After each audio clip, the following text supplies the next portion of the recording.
What if I told you that stress isn't really your problem, but how your brain interprets stress, that is? And here's the truth. It's not just your workload or your to-do list, your inbox that burns you out. It's your nervous system inability to recover faster. It's not recovering fast enough from the stressors, the daily stressors. But here's the cool part. You can train your brain to regulate stress much faster in the moment. If you feel like you're constantly on the edge, constantly feeling a little more tense and tight, the exercise I share here might help you tremendously to calm your nervous system down. The other cool part is because we can train our brain to shift out of stress in minutes.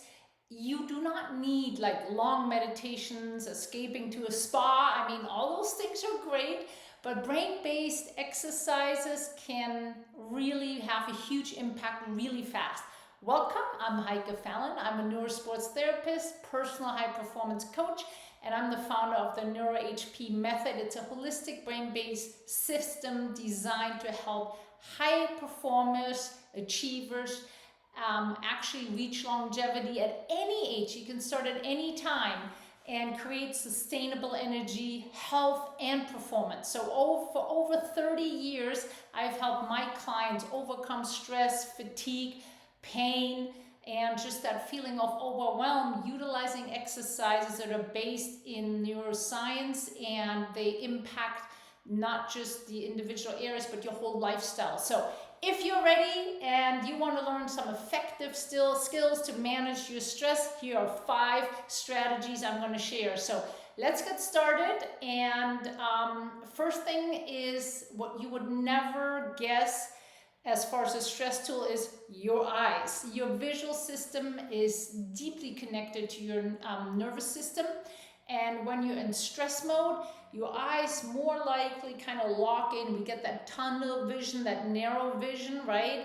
And basically that focused vision when we're stressed tells our brain there's danger, right? We need to like keep everything focused, everything in, and that really is a problem. But to interrupt that, we can actually do a peripheral vision drill.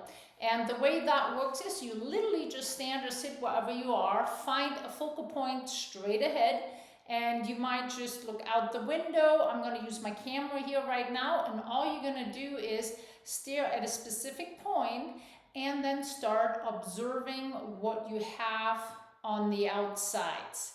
So feel and see, without moving your eyes, what you can observe on the sides, above, how far you can recognize maybe objects further down. Again, your eyes stay centered on your target, but you are focusing on your peripheral vision, okay? While you're doing that, I like you to do a good inhale with your diaphragm and a nice long exhale. So now let's observe what's on your left side.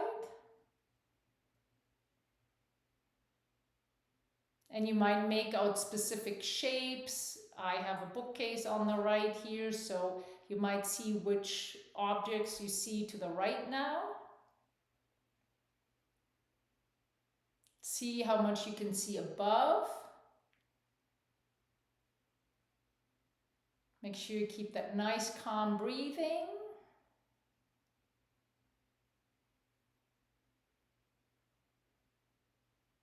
And below. Excellent.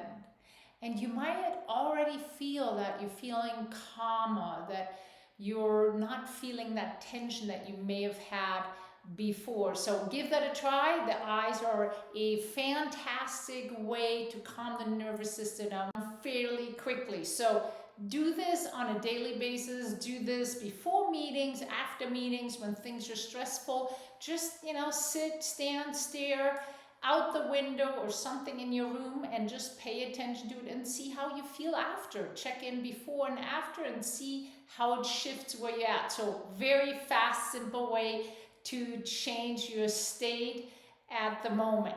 Now, let's go to another big component as far as reducing the stress feeling, and that's your vagus nerve. It's a cranial nerve, starts in your brainstem, and is connected to your gut, to your heart, to your lungs, actually in the face too, and it's a big part of our parasympathetic system, our calm, rest, and digest mode. And so when we activate the vagus nerve, we feel usually more grounded, more calm, and the system feels more safe. So if that's, underactivated, it's often stuck in that stress mode. So the most powerful way and proven way is to really use breathing exercises. And today I'm going to share what's called the physiological sigh, and how that one works is we're going to do a deep inhale, and actually a quick second inhale, and then a long exhale. Now we can again check in how we feel, or I'm going to share right now how we can check if this is a good calming exercise for you by doing a range of motion exercise or assessment before and after. So the way it works is you just stand with your feet hip width apart, shoulders relaxed, arms out forward. If you have any back issues, please first check with your doctor if you should do this, but otherwise simply rotate right here a couple times. See how far you can get. My feet are flat on the ground, but I am rotating from my hips, my knees, everything. And then I'm going to look over my thumbs here, see what I see along there on my bookcase, a specific book on this side.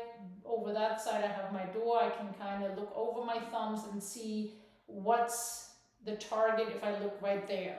So that gives me an idea of how far my range of motion is. Now, if the input is great to my brain with the exercise we're going to do, I should get more range of motion. That would indicate that the brain calmed down and is not at a super threat response. If I have less range of motion, that would give us a little indication that the exercise may have been too stressful at the moment at least. And if you have the same range of motion, that usually means you can still do that. It might still help you calm down and is still okay to do so depending on the situation, what's going on for you. So the way this works is you're going to do, as I said, an inhale and then a second short inhale. So it's like this. And then a long exhale. Okay, so we're going to do this 3 times. Okay, so it's an inhale and exhale. Make the exhale nice and long. The inhale should come with a diaphragm.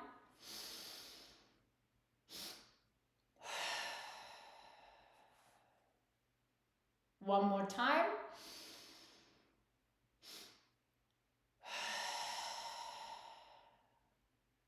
And let's reassess.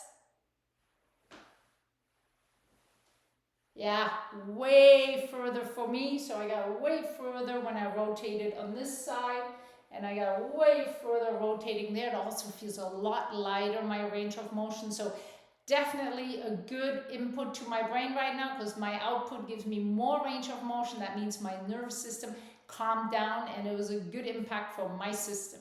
So we repeated this 3 times, but you may actually get really good at it, and you may just need 1 repetition.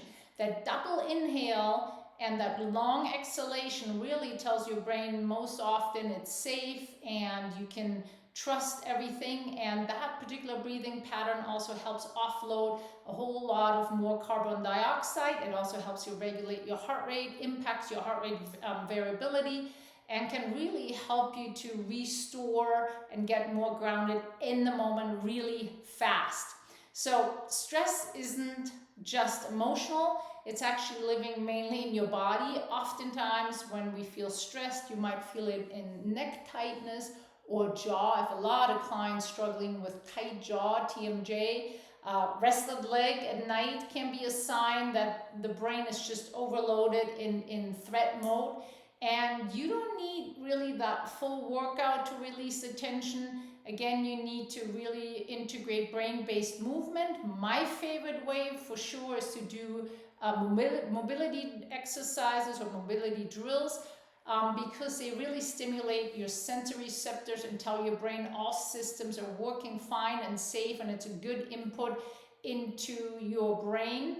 And oftentimes, all you need to do is, when I'm talking mobility, I'm talking not talking about stretching, I'm talking actually about moving the joints. So oftentimes, it's just finger circles can do that. So let's go for that right now. Now, of course, we can do hip or pelvis circles. We can do shoulder circles. We can just swing, whatever. But we're gonna do just very simple finger circles. Again, let's reassess first and see if I still have that same range of motion right now. Please assess first. So now we're gonna start just doing finger circles. We're gonna circle 3 times one way and then move on to the next finger and circle there 3 times one way, 3 times the other way, kind of roughly.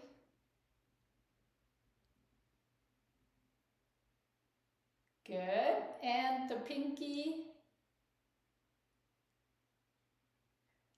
Good. Let's do the other side.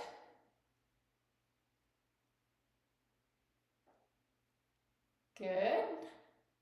If you've never done this, don't worry if the circles are a little wonky. That's okay. That one was a more triangle there. Ooh. So this could be smoother. Excellent. And then we're going to reassess. And for me, that was even further. Again, don't swing. So when you rotate, you want to kind of go with a steady pace. So it's not a fast swinging. Also don't want to hurt yourself. So it's a rotation consistently, but even that had a good impact. There's, wrist aids you can do. You can also just do wrists up and down. Great exercise, particularly also if you're sitting at the computer having to type a lot. So all these movements really activate a lot the cerebellum. Cerebellum feeds into your frontal cortex, can have a tremendous impact on calming your nervous system now, but also might help you to think better. And, because it's activating the frontal cortex as well. So another game changer most people don't talk about is interoception. It's your brain's ability to sense what happened inside your body. And why does it matter? It's because the better you can notice your inner signals, your heart rate, how tight you feel, so your tension, how your breathing is, the better you can regulate stress. So you may not even notice that you're hyperventilating because you're so stressed. And the better you're aware of it, the faster and more effectively you can immediately integrate exercise. So higher interoceptive awareness actually has also lower anxiety levels. So how do we train that? We can start with literally 60 seconds. All you're gonna do is sit still or stand and scan your body. So, you might just stand. I like to also close my eyes usually, and you wanna just kind of feel your hands and feel if your hands are warm or cold. Check kind of going through tightness. You can start at the top. You feel if your jaw is tight, your neck is tight, your shoulders are tight, and you scan through the whole body and just kind of observe where there's tightness, where if there's uneven feelings between the left and the right. You might even feel your heart rate. Some people may feel it without anything. You might check your heart rate and your pulse and then let go and see if you can feel it otherwise. So just scanning through for 60 seconds may also help you tremendously to learn to listen to your body. And so when you're feeling really stressed and you may not notice because you're on the go, but you notice, oh, you know what, I'm getting tight, or my heart rate is going up, or I'm feeling like my jaw is so tight, right? That is your sign, hey, time to do an exercise, time to, integrate a breathing exercise, a visual exercise. So doing a 60-second quick body scan can help you tremendously to get better and recognizing what level, how you're feeling and what level of stress you're dealing with.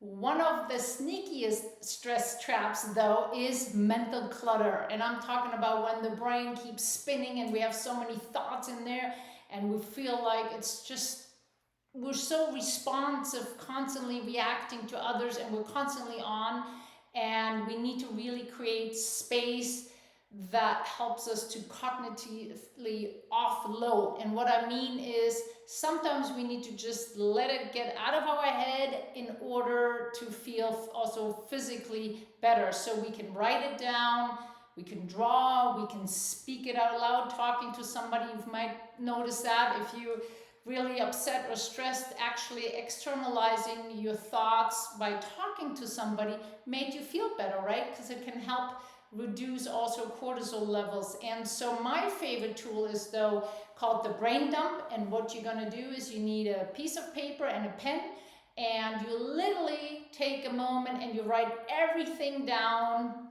just not thinking in order, just write everything down. Your to-dos, your frustration, anything that's swirling to you through your head, you're going to write it all down. That's step number one. Number two, you're going to sort it to and what's urgent, what's important, and what needs to let go. So 3 categories: urgent, important, and letting go. So you might just put a letter next to, the first one because it's urgent. Then the next one you put a letter, I for important, and let go you might, underline. And you kind of go through that whole list and you sort it. That is a great way to clear your mind, give your brain again more bandwidth really to think. So you're not alone. We all get to the point where things are just so much in the head, and it's really helpful to do that brain dump to restore again a little bit more the calmer state, and it feels really good. So give it a try, because stress isn't going away, and we actually need stress, right, in order to grow and learn. But it's that chronic, constant stress that we don't want. So you have 5 tools now that help your brain to really feel safer, focused, and more grounded. So we did the peripheral vision, we did the physiological sigh, so that was a double inhale. Joint mobility, we just did the fingers and stuff, but you can don't move anything. You want to also train your interoceptive awareness, how you feel, and then the brain dump as the last one. So these strategies don't just manage stress, they actually rewire your nervous system for better resilience. So start today, practice consistently, and your future self will thank you. So if you found this helpful and you want more brain-based strategies for your health, longevity, and leadership, check out my other videos on this channel. I'm Heike Fallon, so thank you for watching, and I see you in the next episode.